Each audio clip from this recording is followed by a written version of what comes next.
Nadie se atrevía a encararla. Ramón sí. Cuando Florinda Mesa empezó a sentirse directora y dueña del foro, él la frenó con una sola frase. A mí no me da órdenes quien ayer pedía que le enseñara a actuar. Esa chispa encendió un incendio que terminó consumiendo amistades, confianza y hasta la risa que sostenía al programa. Lo irónico es que ella había llegado al set sin saber mirar a cámara, y fue él quien le enseñó a moverse, a encontrar la luz, a no exagerar. Años después, la alumna intentaba corregir al maestro, y ese primer roce se convirtió en una guerra fría que nadie quiso reconocer, pero que todos sintieron. Lo que muchos desconocen es que antes de despedirse, Ramón dejó claro lo que pensaba de Florinda, de Roberto y del rumbo que tomó la vecindad más famosa de América Latina. Palabras que intentaron ocultar, pero que siguen vivas en su familia y en quienes lo escucharon en confianza. Y como vale la pena rescatar esa voz, aquí les traigo la historia completa, con anécdotas y verdades que todavía incomodan. Pero antes de seguir, si aún no estás suscrito al canal, este es el momento de hacerlo. Dale clic al botón, activa la campanita y acompáñanos, porque lo que viene está más fuerte que una cachetada de Doña Florinda. Ramón no era actor. Ramón era él mismo.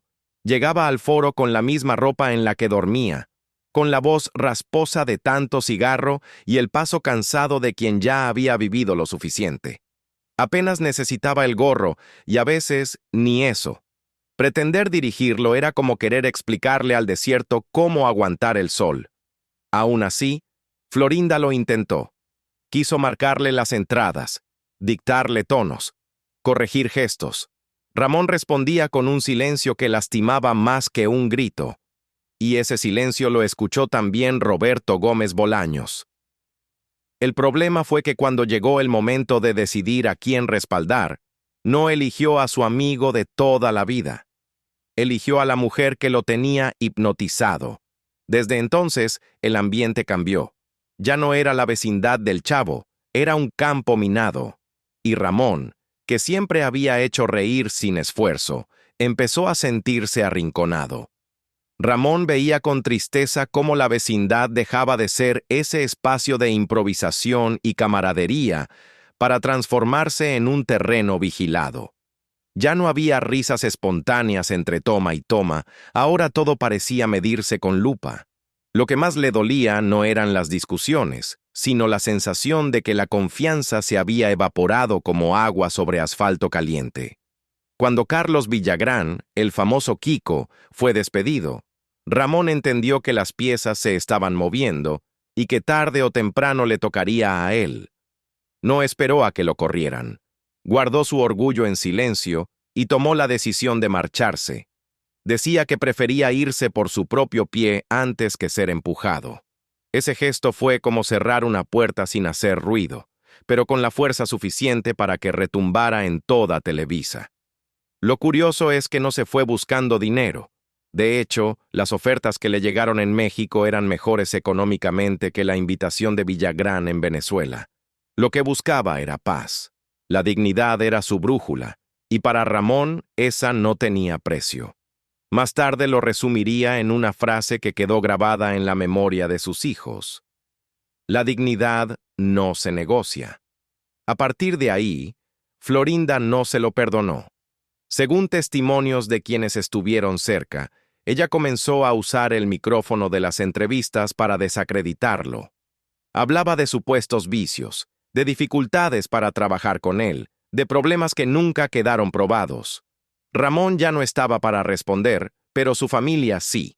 Su hijo Esteban defendía con datos: horarios interminables cumplidos, ausencia de retrasos, disciplina absoluta.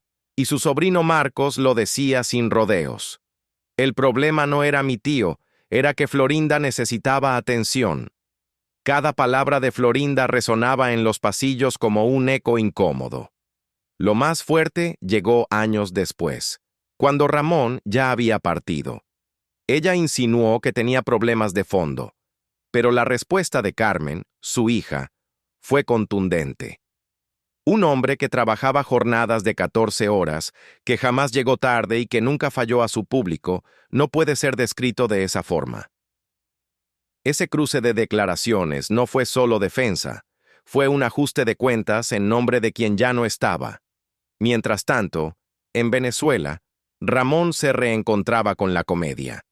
Junto a Carlos Villagrán, llenaba teatros y viajaba en giras que quizá no tenían el mismo brillo mediático, pero sí la libertad que tanto anhelaba. Nadie le decía cómo debía caminar o qué tono usar. Volvió a improvisar, a jugar con la escena, a reírse de sí mismo. El público lo seguía reconociendo y abrazando, porque lo que transmitía no era un personaje, era él mismo. Sin embargo, la herida que más le pesaba no estaba en los foros, sino en la distancia con Roberto. Se habían conocido antes de la fama, compartieron hambres, ilusiones y ensayos en cafés pequeños. De pronto, ese amigo parecía haberse convertido en alguien irreconocible, atrapado en una relación que lo aislaba. Ramón lo describía con una metáfora triste. Es como un tren que tomó la vía equivocada y no tiene freno de emergencia. Las cachetadas que en escena eran parte del chiste, en la vida real empezaron a doler más de lo que el público imaginaba. Algunos aseguran que ya no eran fingidas, que escondían un rencor disfrazado de comedia. Para Ramón, ese detalle era un recordatorio de que las tensiones detrás de cámaras se colaban en cada grabación. Lo que para la audiencia eran risas, para él era un peso que se acumulaba. La gota final llegó cuando dejó de sentirse parte del guión. Sus intervenciones comenzaron a reducirse. Las improvisaciones eran cortadas y las repeticiones se multiplicaban sin motivo. «Me están borrando de a poco», le confesó a María Antonieta de las Nieves, la Chilindrina, que lo veía como a un padre. Ella solo bajó la cabeza, porque también sentía que estaba siendo desplazada. Los técnicos y camarógrafos, que lo querían por su trato cercano, comentaban en voz baja que el ambiente se había vuelto sofocante. Entrar al foro ya no era como entrar a la vecindad de la risa, era como entrar a un lugar donde cada palabra debía medirse para no incomodar a nadie. Ramón resistió un tiempo, pero el día que se quitó el gorrito y lo dejó sobre la mesa sin volver a usarlo, quedó claro que algo se había roto para siempre. Ramón había aprendido a reírse hasta de sus propias desgracias, pero en aquel foro las risas comenzaron a sonar huecas. La vecindad ya no era refugio, sino un escenario cargado de tensiones invisibles. Había escenas que se grababan 3 o 4 veces, no porque hicieran falta, sino porque alguien no quedaba conforme. Para un hombre acostumbrado a improvisar, esa presión era asfixiante. Los silencios entre toma y toma decían más que cualquier diálogo. Técnicos que antes compartían bromas empezaron a evitar miradas. Un día, Florinda interrumpió una grabación porque no le gustó el modo en que Ramón respondió a su personaje. No era un insulto, era la línea tal como estaba escrita, pero ella lo tomó como un desafío. Mandó parar todo y exigió repetir. Ramón se quitó el gorrito, lo dejó en la mesa y no volvió a usarlo esa tarde. Ese gesto, tan simple, fue un grito mudo. «Aquí ya no tengo nada que hacer». En paralelo, las conversaciones con Roberto se hicieron cada vez más escasas. El hombre que antes compartía ensayos con él en cafés pequeños, ahora parecía distante, atrapado en decisiones que no entendía, o que quizá prefería no explicar. Ramón le decía en confianza: «Vas a perder todo y ni cuenta te vas a dar». No era reclamo, era advertencia. Una advertencia que, como tantas otras, se perdió entre aplausos grabados y guiones corregidos. La relación con sus compañeros también se resquebrajaba. María Antonieta de las Nieves, que lo veía como a un padre, reconocía que poco a poco le borraban diálogos. Edgar Vivar prefería callar antes que entrar en conflictos. Rubén Aguirre lo recordaba años después. Podía sentir el aire pesado en el set, no hacía falta que nadie hablara. Aquello ya no era el barrio alegre que la audiencia veía por televisión, sino un tablero donde cada pieza podía desaparecer en cualquier momento. El quiebre definitivo llegó cuando Kiko, desde Venezuela, volvió a invitarlo. Esta vez, Ramón no dudó. Lo había aguantado demasiado. Tomó la propuesta como una bocanada de aire fresco. Le dijo a su hijo: «Prefiero empezar de cero que seguir viendo cómo me apagan». Esa frase resume la esencia de su decisión. No buscaba un contrato millonario ni escapar de un personaje. Quería recuperar la paz. Al llegar a Caracas, la bienvenida fue otra. La gente lo reconocía en las calles, los teatros se llenaban, y junto a Villagrán logró reconstruir parte de lo que había perdido: la libertad de improvisar, de crear en el momento, de jugar sin cadenas. Quizá los proyectos no tuvieron el mismo impacto internacional que El Chavo, pero allí volvió a ser dueño de su tiempo y de su risa. Aún así, la herida más profunda seguía siendo la misma. Roberto ya no lo buscaba. No hubo llamadas largas, no hubo visitas, apenas saludos a la distancia.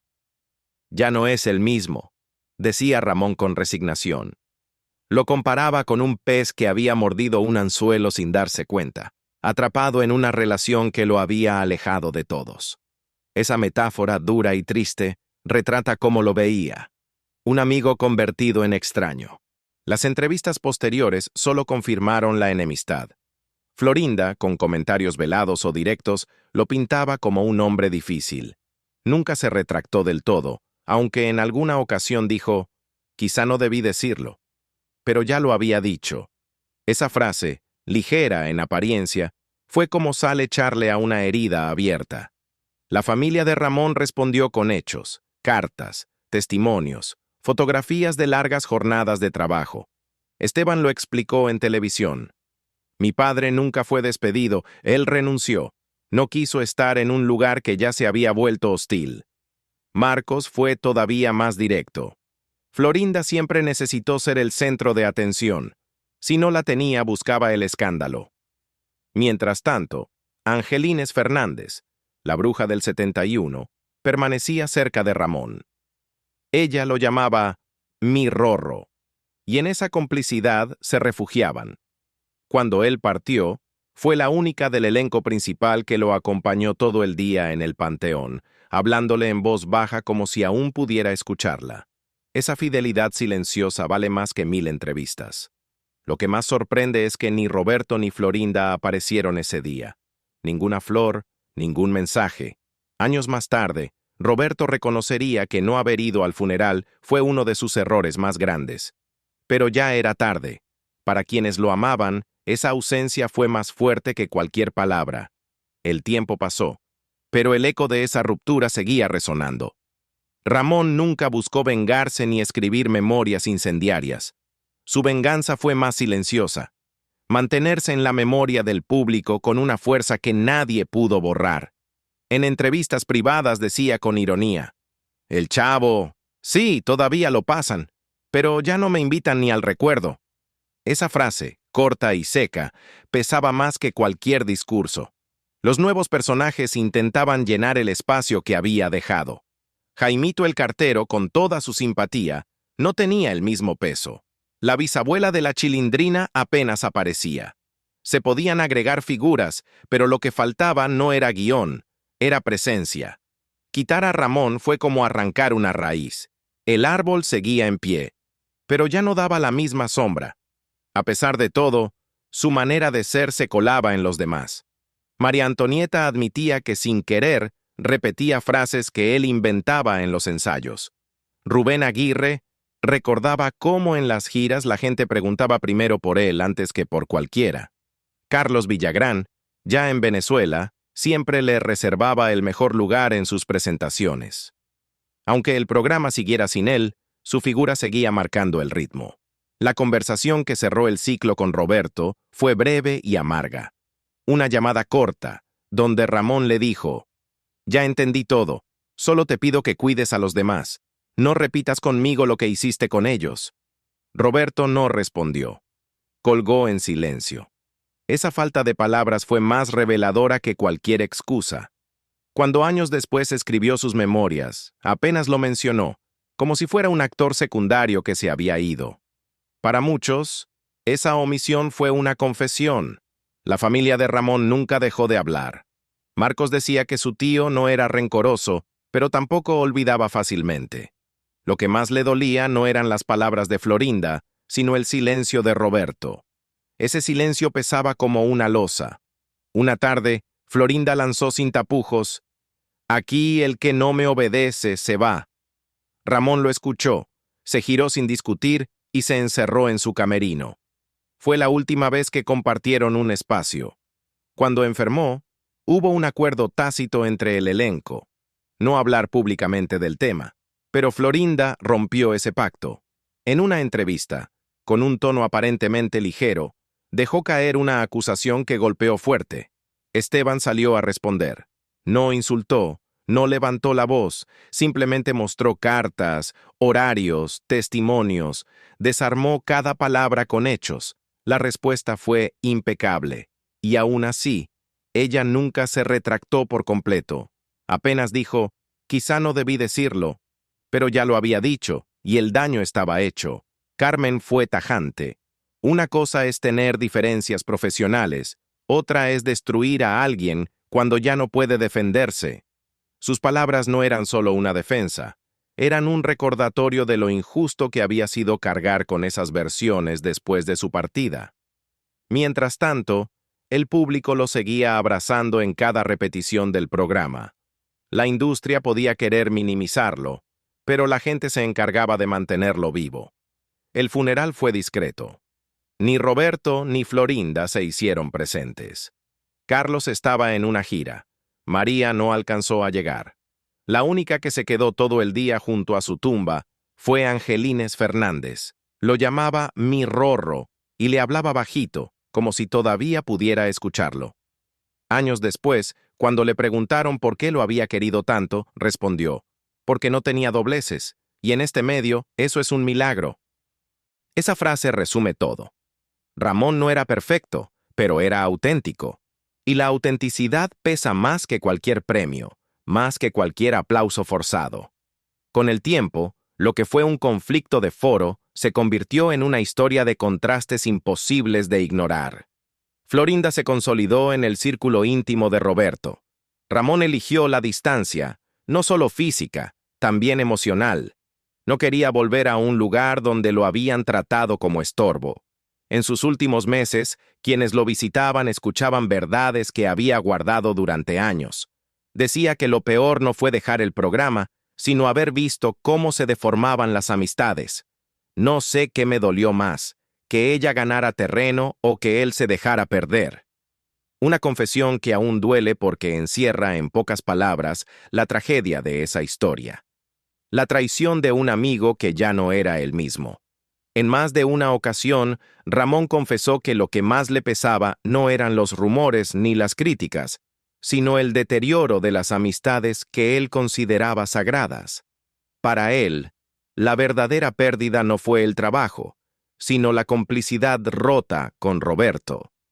Recordaba con nostalgia las épocas en que podían reírse durante los ensayos, cuando el dinero no importaba y lo único que valía era la creatividad compartida. Ahora veía a su amigo distante, ensimismado, y lo decía con amargura: «Ya no lo reconozco». En privado admitía que quedarse hubiera sido un error. Llegó a decir: «Lo único que lamento es no haberme ido antes». No lo decía con resentimiento, sino con la serenidad de quien comprende demasiado tarde que la paciencia a veces se confunde con resignación. Esa frase la escucharon sus hijos y la guardaron como una especie de testamento moral. Con el paso del tiempo, algunos intentaron reescribir la historia. Se decía que había problemas personales, que era indisciplinado, que no se adaptaba a los cambios. Pero los que lo conocieron sabían otra cosa. Lo veían llegar temprano, saludar a todos por su nombre, bromear con los de vestuario, agradecer al camarógrafo y nunca exigir un trato especial. Ese detalle, invisible para el gran público, fue lo que hizo que técnicos y asistentes lo recordaran con tanto cariño. Florinda, en cambio, fue escalando su narrativa. Primero eran comentarios aislados, luego insinuaciones más duras. En una entrevista llegó a decir con desdén, «Aquí el que no me obedece se va». Muchos la escucharon, pero pocos se atrevieron a responder. Ramón, en cambio, no necesitó levantar la voz. Su silencio bastaba, y ese silencio fue más poderoso que cualquier réplica. Hubo un episodio que marcó a todos. Durante una entrega de premios, Roberto fue ovacionado de pie. Al terminar, desde la platea, una voz gritó, «¿Y don Ramón?».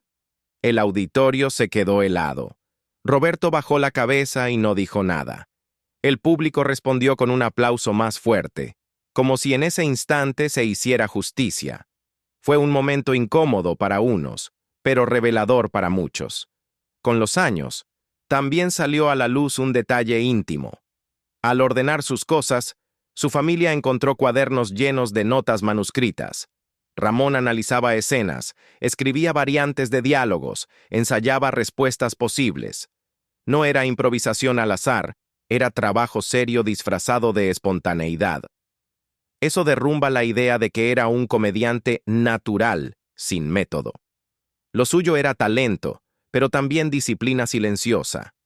En sus últimos días pidió algo extraño a su hija, que guardara unas cintas originales del programa, pero que no las vendiera ni las prestara. «Esto es lo único que queda de lo que fui con ellos», dijo. Era una confesión envuelta en melancolía. Era su forma de reclamar sin confrontar, de dejar constancia de que, aunque lo habían sacado, su huella seguía ahí. A pesar de la distancia, jamás habló con odio de Roberto. Lo describía como alguien atrapado en una dinámica que lo rebasaba. Decía que lo veía como a un tren que se había desviado, pero al que no podía detener. Esa visión mezcla tristeza con compasión. No lo culpaba del todo, pero tampoco lo excusaba. La figura de Ramón creció después de su partida, pero no gracias a homenajes oficiales, sino a la memoria popular. En cada repetición, en cada imitación, en cada niño que jugaba a ser don Ramón en el patio de la escuela, se mantenía vivo. El público lo rescató con más fuerza que cualquier discurso, y ese rescate silencioso terminó siendo su victoria más grande. En las charlas más íntimas, Ramón solía repetir que el verdadero éxito no estaba en llenar teatros ni en salir en la televisión, sino en poder dormir tranquilo. Para él, la conciencia en paz valía más que cualquier contrato. Lo dijo con claridad a un compañero poco antes de partir. «El éxito no es fama, es dormir tranquilo. Y yo ya puedo hacerlo». Esa confesión, breve y serena, parecía un resumen de toda su vida. Su figura, lejos de apagarse con el tiempo, creció en la memoria de la gente. Los niños que lo vieron en los 70 se convirtieron en adultos que seguían riendo al ver sus capítulos. Las nuevas generaciones lo descubrieron en repeticiones y lo adoptaron como propio. Sin publicidad, sin homenajes oficiales, sin discursos de productores, la gente lo volvió eterno. Esa permanencia no se construyó con marketing, se construyó con autenticidad. No todo el mundo sabe que después de dejar el programa, su ausencia provocó cambios internos en la televisora. Algunos actores comenzaron a pedir cláusulas especiales en sus contratos para evitar que se repitiera el caso Valdés. Querían garantías de respeto, de espacio creativo, de trato digno.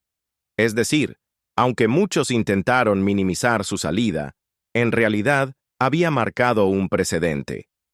La historia también guarda un detalle casi poético.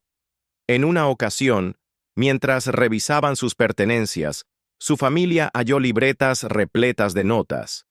Allí anotaba variantes de diálogos, ideas para improvisar, hasta posibles respuestas para imprevistos en escena. La improvisación de don Ramón tenía método, aunque pareciera puro instinto. Era un artesano de la comedia que pulía cada línea hasta que sonara natural. Y esa dedicación discreta explicaba por qué sus silencios decían tanto como sus frases. Un episodio simbólico ocurrió en un evento público. Mientras Roberto era ovacionado, alguien gritó desde el público, ¿Y don Ramón? Hubo un silencio incómodo y enseguida un aplauso ensordecedor. Esa reacción espontánea del público reflejaba lo que muchos pensaban. Su ausencia dolía y su nombre seguía siendo indispensable. Roberto, en cambio, bajó la cabeza. Ese gesto, sin palabras, fue el reconocimiento más sincero de que la herida nunca cerró. En entrevistas posteriores, Florinda insistía en que no era enemiga de Ramón, aunque cada comentario suyo parecía contradecirlo. Lo describía como impredecible, difícil, incluso conflictivo. Nunca explicó, en cambio, por qué tantos lo amaban, desde técnicos hasta compañeros de reparto. Esa contradicción quedó en el aire, como una pregunta sin respuesta. Años después, Angelines Fernández, poco antes de su propia partida, resumió el sentir de muchos. El respeto se demuestra en vida, no con palabras después. Para ella, Ramón fue un hombre capaz de inspirar cariño dentro y fuera del set. Nadie lo hubiera dicho mejor, porque esa era la esencia. No se trataba del personaje, sino del hombre. Cada recuerdo que contaban sus hijos o sobrinos añadía un matiz nuevo. Marcos aseguraba que a pesar de todo, su tío nunca buscó acercarse a Florinda más allá de lo laboral. Ella no era su tipo, nunca lo fue. Con esa ironía cerraba la puerta a rumores y fantasías. Esteban, por su parte, explicaba que su padre no se marchó por capricho, sino porque ya no estaba dispuesto a aceptar condiciones impuestas por alguien que había empezado como aprendiz suyo. La fuerza de don Ramón estaba en que jamás se dobló. Podía perder trabajo, contratos, foros, pero nunca la dignidad. Y quizá por eso, a pesar de todos los intentos de borrarlo, terminó brillando más en la ausencia que en la presencia. Lo curioso es que, sin proponérselo, su salida mostró a la gente que en la vecindad no todos eran iguales y que detrás de las risas había silencios cargados de dolor. En su última etapa, Ramón se aferraba a lo sencillo, disfrutaba de charlas largas con amigos de confianza, de las risas con su familia y de esos silencios que no necesitaban explicación. Nunca buscó desquitarse escribiendo un libro ni grabando declaraciones explosivas.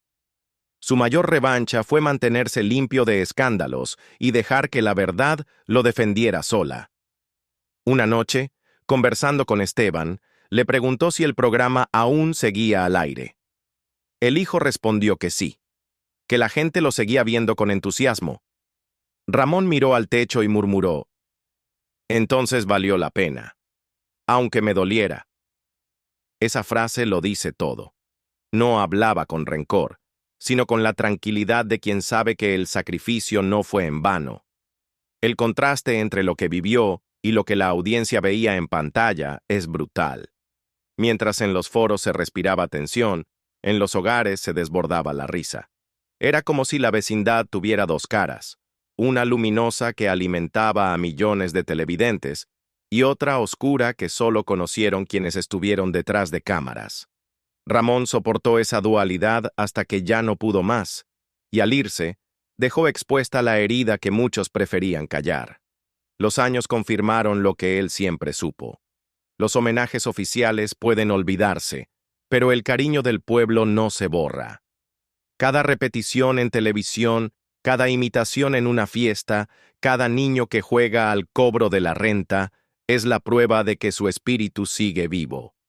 Nadie lo impuso, nadie lo decretó. Fue la gente la que lo mantuvo en el corazón colectivo. El cierre de su historia no necesita adornos. Un hombre que eligió la dignidad antes que el poder, la autenticidad antes que la comodidad, y la lealtad a sus principios antes que la obediencia ciega. Esa fue la herencia que dejó a quienes lo conocieron y a quienes lo seguimos recordando. Hoy, cuando alguien ve un capítulo y suelta la carcajada al escuchar, «Con permisito», dijo Monchito, no está riendo solo por nostalgia. Está riendo porque reconoce en don Ramón algo que escasea en estos tiempos, un hombre que nunca se prestó a ser lo que no era. Y eso lo convirtió en símbolo, más allá de un programa, más allá de una vecindad ficticia. Al final, su figura sigue de pie porque no fue inventada, fue vivida. Y esa autenticidad, tan rara en el mundo del espectáculo, explica por qué después de tantos años la gente lo sigue nombrando con cariño. No como un personaje, sino como lo que realmente fue. Don Ramón, el vecino incómodo, el padre que regañaba, el amigo que advertía, el comediante que improvisaba y sobre todo, el hombre que supo irse a tiempo.